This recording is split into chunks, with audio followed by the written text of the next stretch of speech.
catches the biggest bass. Oh, that's a fish. Come here. There we go.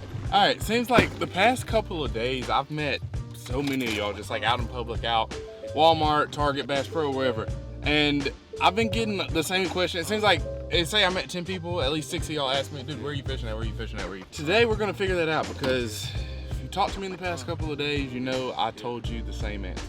I don't know. I don't fish. I live in like central Alabama, Birmingham area, and I don't fish anywhere here because it's so pressured. I feel like everybody fishes. But now, kids are back in school, starting to turn into fall. We had some rain, kind of stormy weather past couple of days. We're gonna see if we can find some new fishing spots. We're gonna try to keep it legal today. By keeping it legal, I mean, you know, not sneaking onto anybody's land. But if it comes down to it, it comes down to it. We're gonna try to hit 2 or 3 different spots. I only brought BFS stuff today. I was like, a lot of these places are super pressured. One thing that I always say is throw something different. BFS, or, you know, small lures, they're not as, everybody goes for like a trick worm because it works. Everybody goes for a little small crankbait. I'm gonna go smaller. I'm gonna go Ned rigs and little small crankbaits. And also, I haven't done a BFS video in a while. So we're gonna go try to find some new places, maybe find some same spots, different areas to fish, or same places that you've seen on the channel, but try to catch some different fish today. Let's see what we can get into. We're just gonna hit as many ponds as we possibly can in the next few hours to see what we can get into. In my defense also, I'm leaving the house at 12:45. So if I say in a couple of minutes, like, dude, this pond sucks, I'm also fishing at the middle of the day. So let's see what we can get into. I'll see y'all in a second. All right, spot number 1. I believe this might be one of the first spots that I brought these BFS reels to. The reason why I'm coming here, we had a whole bunch of rain last night. It's like a little waterfall situation, and I think it could be good for holding some fish. Maybe bluegill, maybe bass, but nonetheless, a fish to start us off. We got 2 BFS bait casters. We got the Xenon LTX BFS. This would be like the quote-unquote expensive setup, or not quote-unquote, it is the expensive setup. And then this is a Revo X BFS. This is a new BFS launched at ICAST of this year with a brand new Abu Garcia Veritas 7-1 medium light rod. So this one has the Ned rig on it. This one has a small little crankbait. Both either, I think this one has 6 pound, this one has 8 pound test line. I mean, essentially spinning reel tactics, but we're doing them on bait casters today. So we're gonna try some of these urban spots, try to find some few little fish, see if we can. I think a win for today, our goal would maybe be like a 3 pounder, 3-ish pounder. I think somewhere a fish in that 3 pound range would definitely be considered a win for the day. Good thing I can't read. Let's see. Do we start with the crankbait or do we start with the Ned rig? We already got a crankbait tied on. Look at all the ants on that tree right there.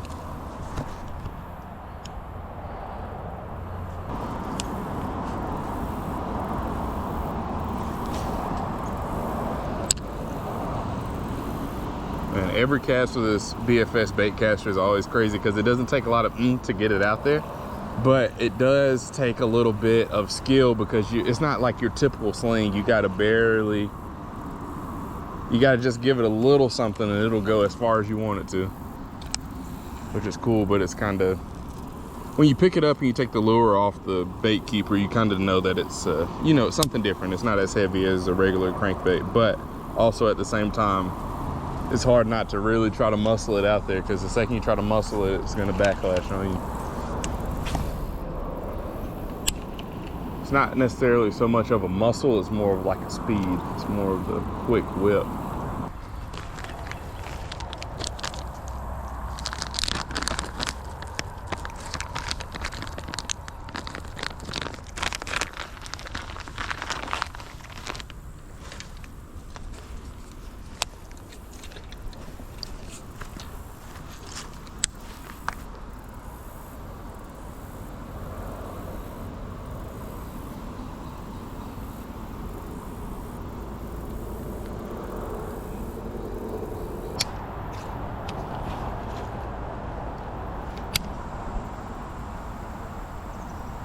Something. Got him. Oh, he came off. Had a little bite. And it's crazy when you take like BFS stuff to some of these little puddles, because the main pond is up over that hill over there. You come and cast in some of these little puddles, and the stuff that you'll pull out 3 different species of panfish, a 2-pound bass, 6 little, you know, 8-inch bass, and it's just so much fun. All right, let's bounce around. Try to go right in that little white over there. That wasn't a good cast. Oh, you see that? One came up. I don't know if it was a bass or what. It kind of looked a little round to be a bass. Oh, there we go. Oh, they're still right there. Look, here we go. There you go. Got it? No? Got him. Got him. There we go. First one. That was pretty cool. It looked like there was 2 or 3 of them down there with it. All right, dude. Look, I'll be your friend if you're nice to me. If you're not nice to me, we will catch, clean, and cook you. Do you understand? Yes? No? I promise you, I do not have a problem with taking you home and catch, clean, cooking you. I did a striped bass, wasn't that good. I said I wanted a smaller bass. You are a smaller bass. Ah, he was slipping out of my hand. The hardest part about this type of fishing is unhooking them. All right, and there you go. First one, not a crazy big one, but nonetheless fun. First fish. We said we were gonna make the first one a bass, so it's a win. Really doesn't matter about the size. Cool, sweet. See you later. See if we can get another one. I mean, there were like 3 or 4 of them that followed it up. And every time I drop it in the water, one would come up and try to get it, so that was cool.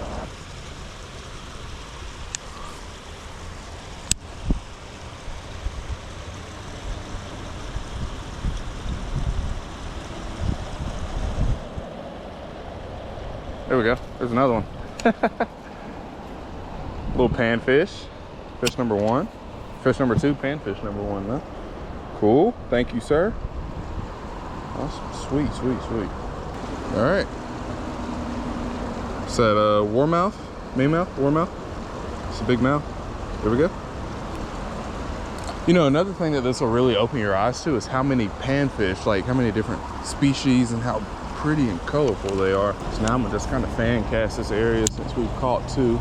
Seems like 2 sometimes in some places, especially in these ponds, once you catch one out of an area, if you don't double up, it seems like it's pretty much dead. You might as well walk down 20, 30 yards and start fishing a different spot.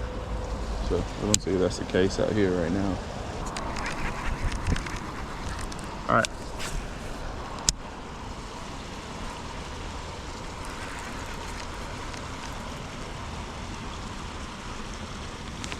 All right, we got 2 fish in total. Had a bite on the Ned rig in the first spot. We're gonna go up to the main pond. This pond has like a full walking track all the way around it. I don't think I'm gonna make the full loop today. We're gonna just kind of hit the hot spot right here. Even though this is probably the most fished area of this pond, I still rather fish here than go all the way down because it's kind of hard to, you know, navigate around this pond. So there's not a whole bunch of prime casting opportunity in it. See some bluegill, some panfish, so that's a good sign. Whew.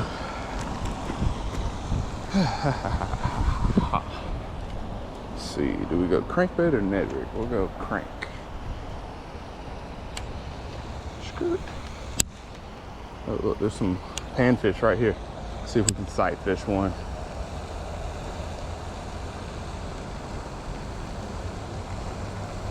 Oh, there we go. We sight fished one.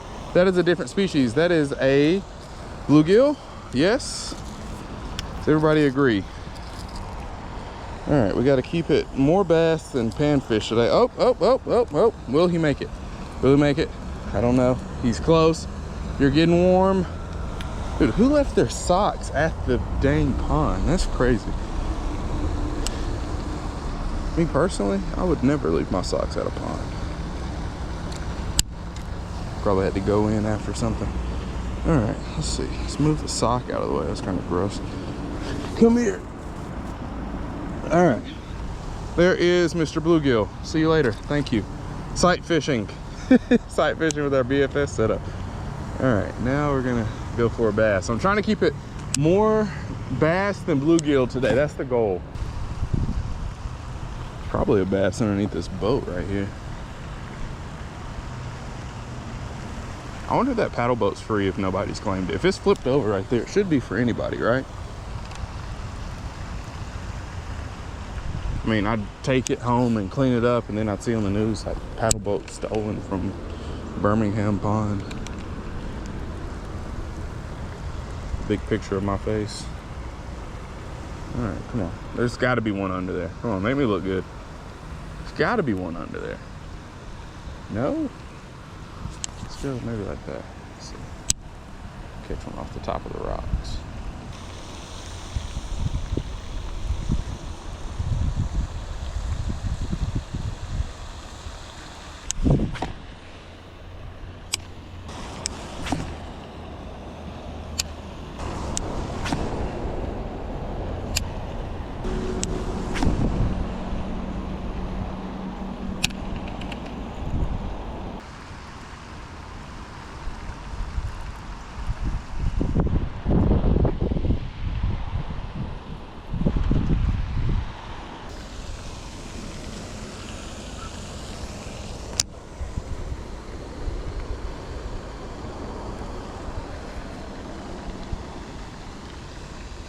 Oh, that's a fish.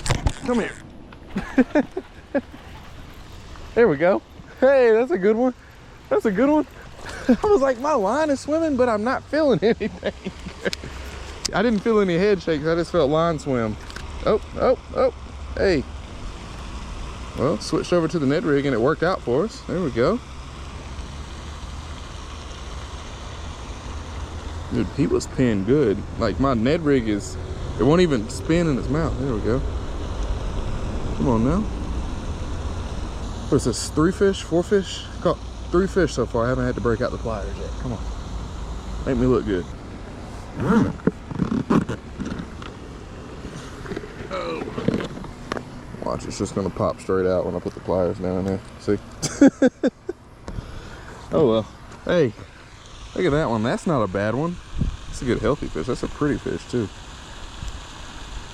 Huh, that's cool. So I was stuck on a stick on my last cast, but it was one of those, like, when I was trying to pull it off, my line was just going down the stick. I was like, that's different. You know, it kind of, whenever your line's going down the stick, it kind of looks like there's a fish on it, but you know there's not. The same thing was happening there, but the stick was like way longer than, you know, a normal stick in a pond was. It was going, it ran for about 20 feet. I was like, we'll see. Hook sets are free. There's another one over there. I bet you that fish was up underneath all that cover over there. Then there's another brush pile on down, so maybe we can go 2 for 2. But also, like I said earlier, it seems like a lot of these ponds, I feel like this one's one of those ponds I've experienced it in too. And then like some of the golf course, oh, there's a little bite. Seems like if you don't get a bite that very next cast, you might as well just move out of that area, because I'm gonna catch another one out of this spot. My line's doing all types of weird things. It's not fit. I'm not hitting fish. I know that for sure. It's like my line will jump. See, it just did it again. Like it'll jump, then I'll go to reel the slack out, nothing's there.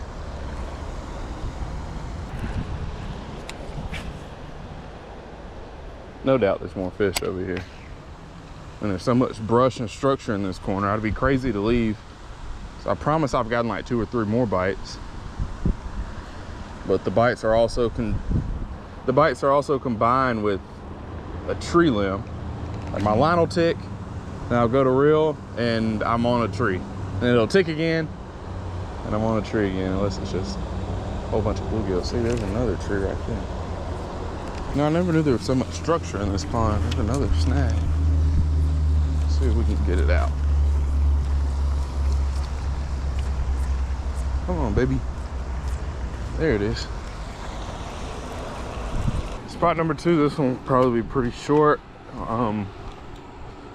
This one looks a little chocolate milk from what I can see up here. But we'll still give it a few casts, see if we can pull anything out. Normally I'll put my kayak in here. I don't know if I've ever fished it from the bank, but there's limited fishing opportunity from the bank. Looks doable. Don't look too chocolate.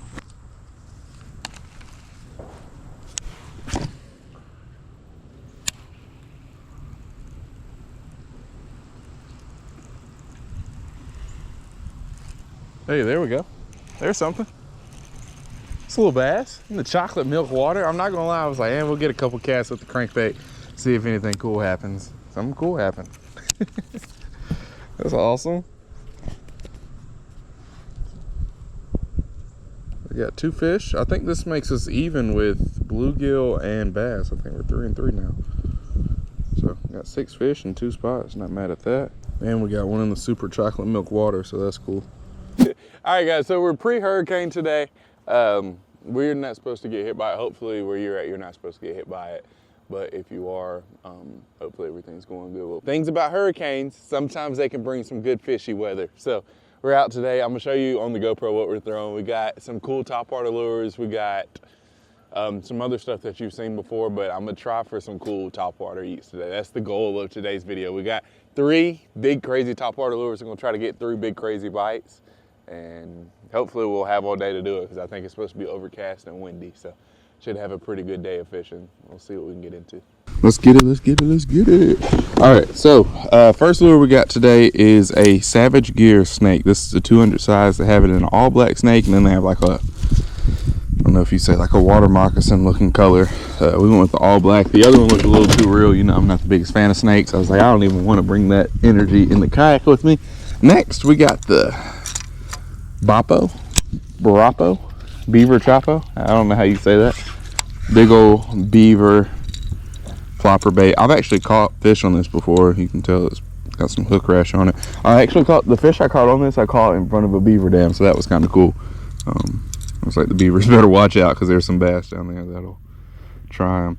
So this is called the Bucktooth Chapo, just beaver profile, big Chapo. Now I feel like the beaver Chapo, I need to keep that in the tackle box. The only thing is it just takes up so much space, and you can put 2 Chapo 90s in the same amount of space that the beaver Chapo takes up.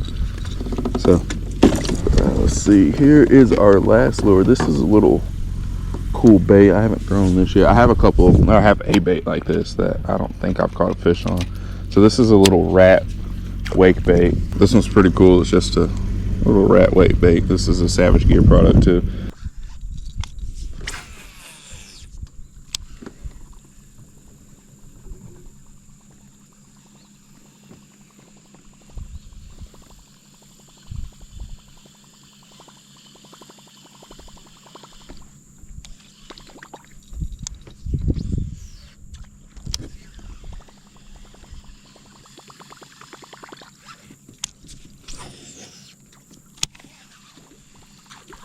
There we go, got one.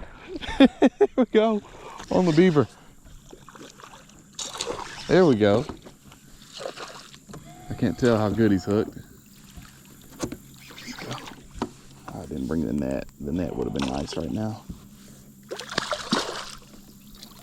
Oh, that's not a bad one. Look at that. He only has 1 hook though. That's not good. All right. Let's see, how do we do this? Oh, he has 2. Ready? Yeah, he's good. Yeah, baby. On the beaver. Let's go. Another victim of the beaver. There's only been about 2 victims, but there we go. Man, this is so cool. It feels so good to catch a fish on that beaver because I always pull it out of my tackle box and look at it. It's such an awesome feeling to catch one on the beaver because I always pull it out of the tackle box and I look at it. I'm like, I'm going to throw this thing one day and I'm going to catch a couple big ones on it. And that's a 2.5, might even go 3 pounder on the beaver, baby.